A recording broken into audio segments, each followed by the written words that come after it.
اور اب کچھ موسم کی صورتحال سے آپ کو آگاہ کریں۔ ملک کے بیشتر علاقوں میں موسم گرم اور مرطوب رہنے کی توقع۔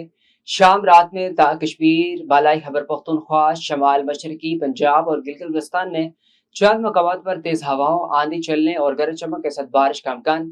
گزشتہ 24 گھنٹے کے موسم کے مطابق ملک کے بیشتر علاقوں میں موسم گرم اور مرطوب رہا، تاہم بالائی خیبر پختونخوا، بالائی پنجاب، کشمیر اور شمال مشرقی بلوچستان میں چند مقامات پر تیز ہواؤں اور گرج چمک کے ساتھ بارش ہوئی۔ سب سے زیادہ بارش خیبر پختونخوا، مالم جبہ 29، بالا کوٹ 15، کاکول 12، پتن پارا چنار 1، پنجاب گجرانوالہ حافظ آباد 23، سیالکوٹ ایئرپورٹ 17، سٹی 1، بھاول نگر 16، چکوال شیخوپورہ 9، گجرات 4، سرگودا منڈی باؤدین 3، جوہر آباد 2، مری 1، کشمیر گھڑی دوپٹہ 23، مظفر آباد سٹی 22، ایئرپورٹ 16، کوٹلی 12، بلوچستان بارکھان 6، یوب میں 4 ملی میٹر بارش ریکارڈ کی گئی۔